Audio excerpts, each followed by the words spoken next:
اماں نے کئی بار پوچھا کہ ہوا کیا ہے، لیکن ابا نے ایک ہی بات کہی کہ وہ بس بھائی سے بات کریں گے۔ میں اور اماں کافی گھبرائی ہوئی تھیں۔ شام کے وقت جب بھائی گھر آئے تو ابا کو دیکھ کر ایک بار اپنی جگہ پر سہم گئے، لیکن پھر ہمت کرتے آگے بڑھے اور سلام کرتے اپنے کمرے میں جانے لگے تھے کہ ابا کی دھاڑ پر واپس انہی قدموں سے مڑے اور ڈرتے ڈرتے ابا کے پاس آئے۔ ابا اپنی جگہ سے کھڑے ہوئے اور بھائی سے پوچھا کہ کون سے بوائز کالج میں تم نے داخلہ لیا ہے۔ بھائی جو سکون سے کھڑے تھے ایک دم حیرت سے ابا کو دیکھنے لگے۔ میں اور اماں ایک دوسرے کا چہرہ حیرانی سے دیکھنے لگیں کہ آخر ماجرا کیا ہے۔ ابا نے بھائی سے پھر پوچھا کہ کون سے بوائز کالج میں داخلہ لیا ہے۔ بھائی کی آواز کانپ رہی تھی۔ کانپتے ہوئے بھائی نے ابا کو کالج کا نام بتایا، لیکن ابا کے اگلے عمل پر ہم سب دنگ رہ گئے جب ابا نے بھائی کے چہرے پر ایک تھپڑ رسید کیا۔ ہم تو حیرانگی سے منہ پر ہاتھ رکھے ابا کو دیکھ رہے تھے۔ ابا نے بھائی کے ایک اور تھپڑ لگایا اور بولے کہ جھوٹ بول رہے ہو ہمارے ساتھ، تم بوائز کالج نہیں بلکہ کو کالج میں گئے ہو۔ اماں تو ابا کی بات سنتی آنکھیں پھاڑے بھائی کی طرف دیکھ رہی تھیں۔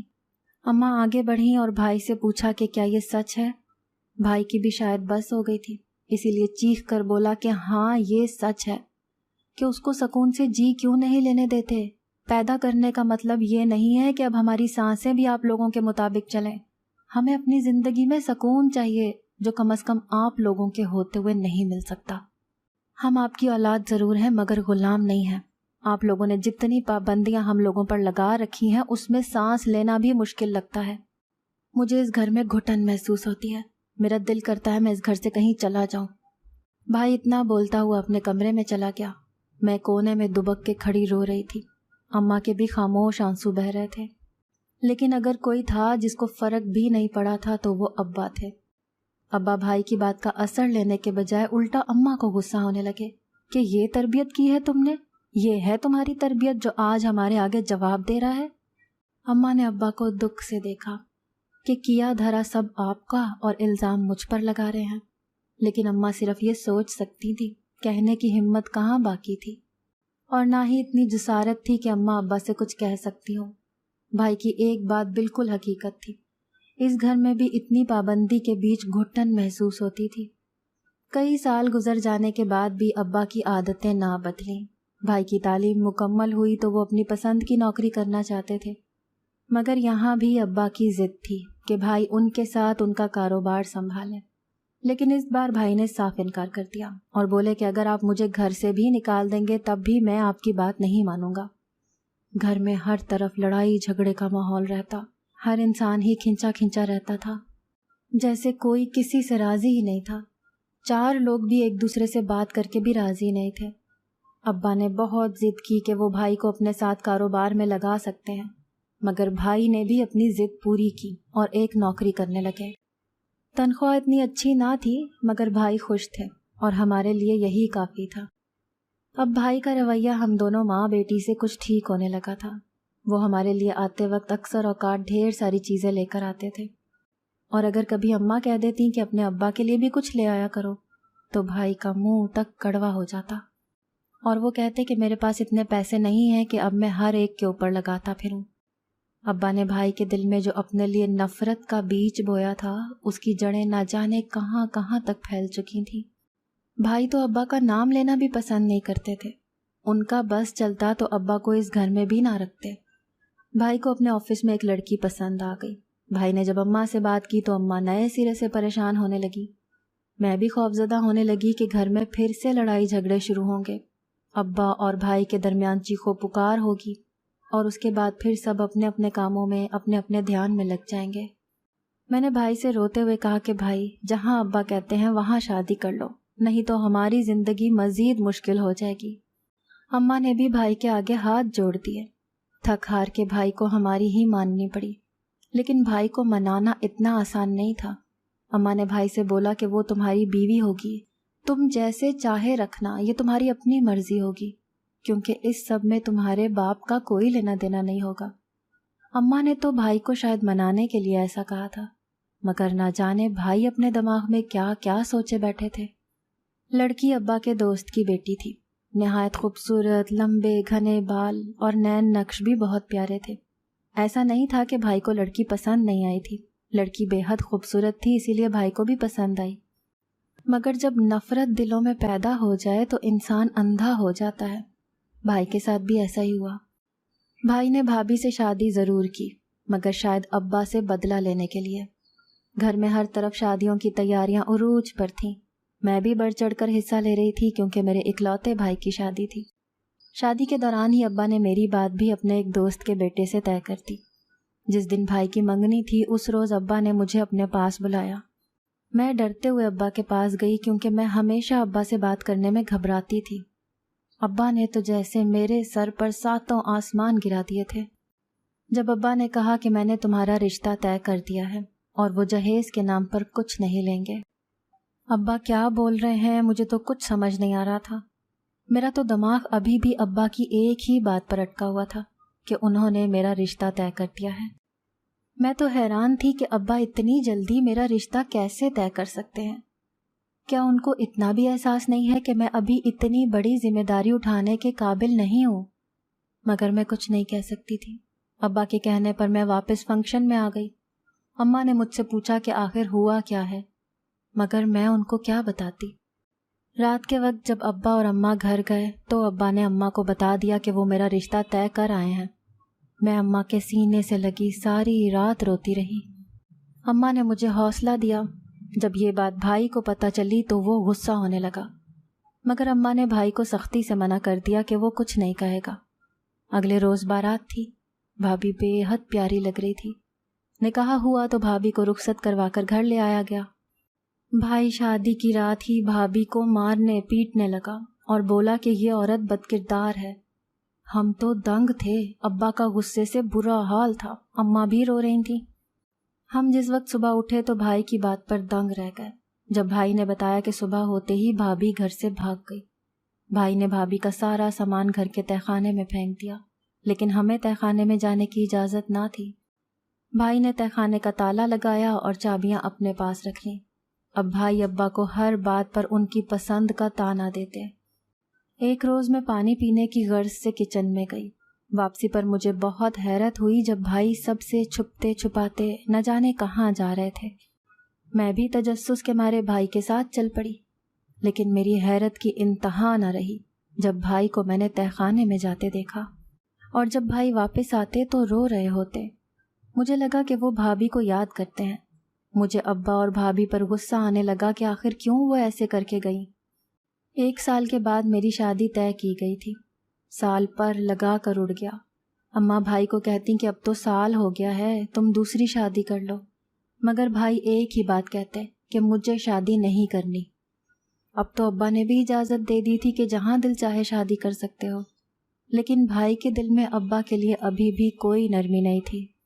بھائی نے تو جیسے اپنی آنکھیں کان بند کر رکھے تھے۔ کچھ وقت بعد میری بھی شادی ہو گئی۔ جب میکے آئی تو رات کے وقت میں بھوک کی شدت سے کچھ کھانے کے لیے جیسے ہی کچن میں گئی تو مجھے تہہ خانے سے کسی بچے کے رونے کی آواز آئی۔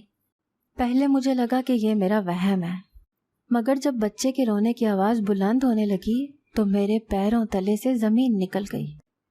میں نے تہہ خانے کی چابیاں ہر طرف تلاش کی، مگر مجھے تہہ خانے کی چابیاں نہ ملی۔ بچے کے رونے کی آواز اب بلند ہوتی جا رہی تھی۔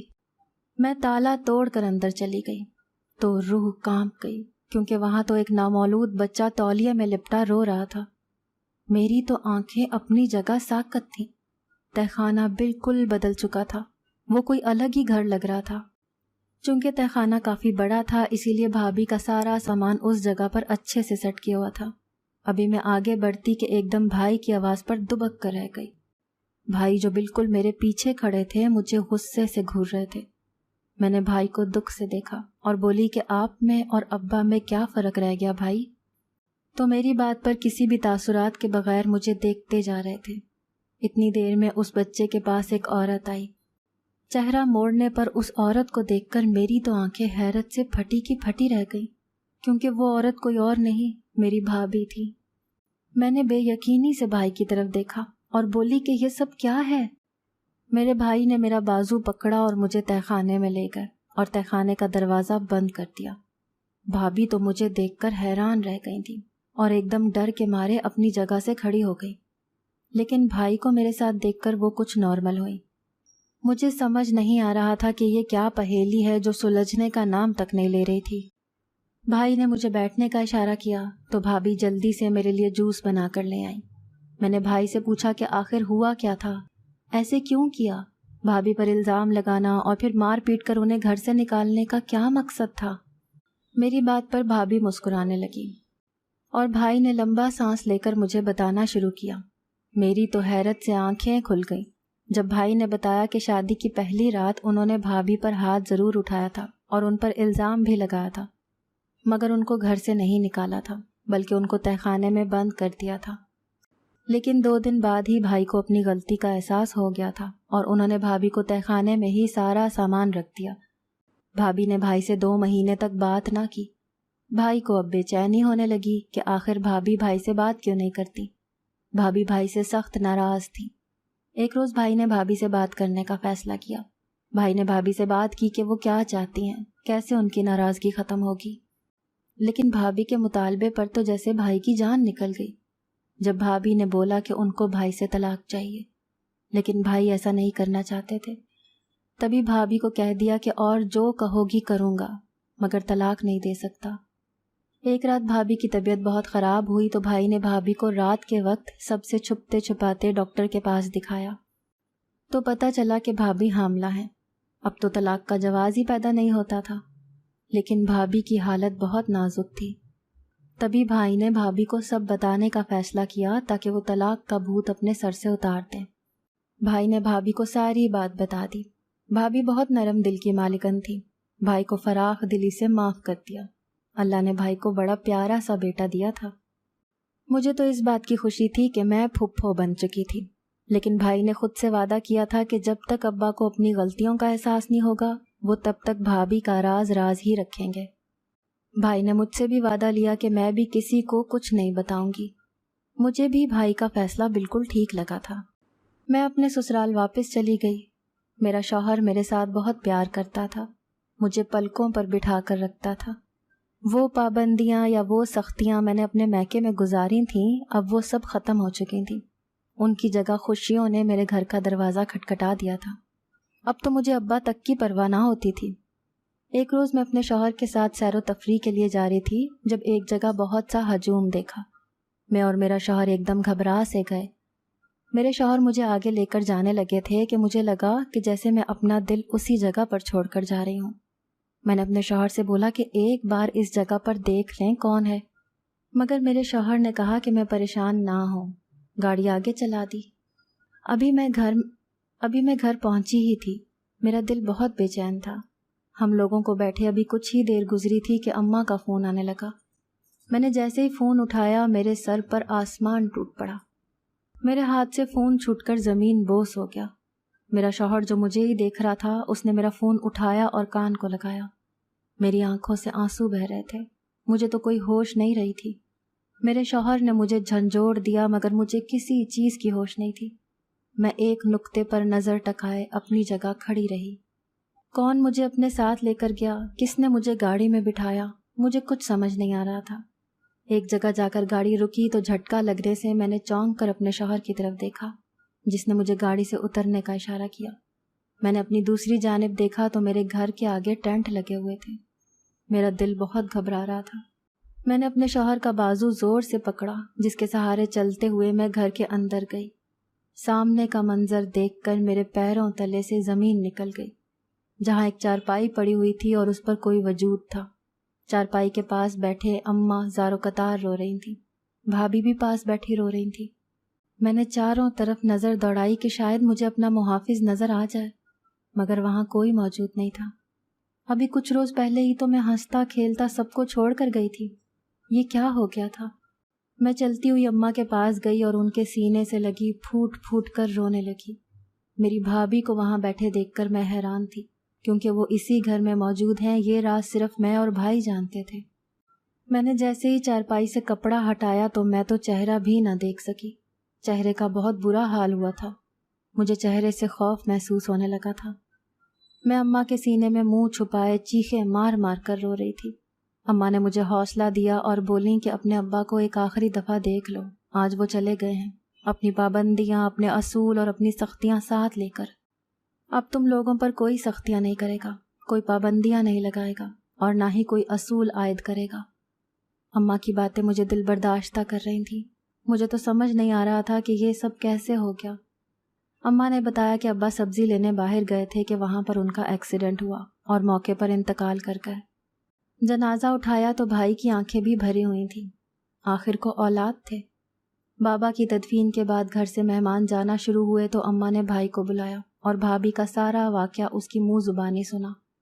شوہر کا جو مقام اللہ نے رکھا ہے، اس کے بعد بیوی چاہے شوہر کی غلام بن کر رہے یا اس کی ملکہ، بیوی ہر حال میں خود کو اپنے شوہر کے قابل بنا لیتی ہے۔ اماں بھی ابا کے غم میں نڈھال ہونے لگی تھی۔ بھائی نے بہت سمجھایا مگر اماں ایک ہی بات کہتی تھی کہ کل کو جب تم لوگ اپنے گھر گھرستی سنبھال لو گے تو میرا سہارا کون ہوگا؟ اماں کی بات اپنی جگہ بالکل درست تھی۔ اولاد کو ماں باپ کے تانے، سختیاں بہت بری لگتی ہیں، مگر اصل میں وہی کڑکتی دھوپ میں گھنی چھاؤں ہوتے ہیں۔ اگر آپ کو آج کی ہماری کہانی پسند آئی ہے تو اسے لائک کیجیے اور اپنے پیاروں کے ساتھ شیئر کیجیے، اور ہاں، اگر ابھی تک آپ نے ہمارا چینل سبسکرائب نہیں کیا تو ضرور کیجیے۔ ملتے ہیں کل ایک نئی اور دلچسپ کہانی کے ساتھ، تب تک کے لیے اللہ حافظ۔